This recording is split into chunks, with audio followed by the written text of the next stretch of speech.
네, 경기도 연천 신병교육대와 서울 강서구에 있는 에어로빅 학원에서 무더기 감염이 발생했습니다. 전국 곳곳에서도 추가 감염 사례가 나왔습니다. 네, 이 때문에 오늘 오전 발표될 신규 확진자가 500명대를 기록할 수 있다는 관측이 나옵니다. 자세한 내용은 취재기자 연결해 알아보겠습니다. 윤술 기자. 네, 경기도 연천에 있는 육군 5사단 신병교육대에서 최소 68명이 코로나19 확진 판정을 받았습니다. 국방부에 따르면 지난 10일 입소 당시 진단검사에서 음성이었던 훈련병 1명이 추후 증상이 나타나 다시 검사를 해보니 양성 판정을 받은 겁니다. 군은 같은 날 입소한 훈련병 230여 명을 포함해서 훈련병과 교관 등 860여 명을 상대로 검사를 진행 중인데요. 어제 오후 10시 기준으로 모두 68명이 확진 판정을 받았습니다.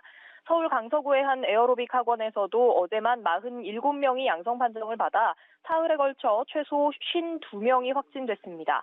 방역당국은 전체 수강생과 방문자 명단을 확인하는 한편 확진자의 가족과 접촉자를 대상으로 검사를 벌이고 있어 확진자 수는 더 늘어날 수도 있습니다. 네, 이런 대규모 감염 사례뿐 아니라 전국 곳곳에서 추가 감염 사례가 나오고 있죠. 네, 그렇습니다. 경남 진주시 이장통장 회장단의 집단 감염 사태가 이들이 연수를 다녀온 제주로까지 번졌습니다. 제주도는 진주시 이장통장 회장단에 지난 16일에서 18일까지 연수 당시에 접촉한 A씨가 코로나19 확진 판정을 받았다고 밝혔습니다. 국내 기업들에서도 확진자가 속출하고 있는데요. 삼성전자에 따르면 지난 22일 수원 사업장에서 근무자 1명이 확진 판정을 받은 후 직원 6명이 추가로 확진 판정을 받았습니다.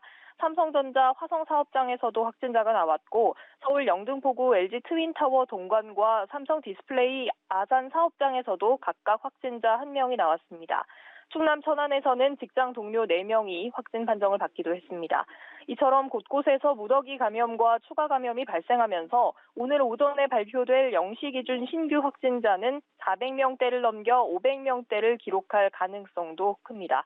지금까지 보도국에서 전해드렸습니다.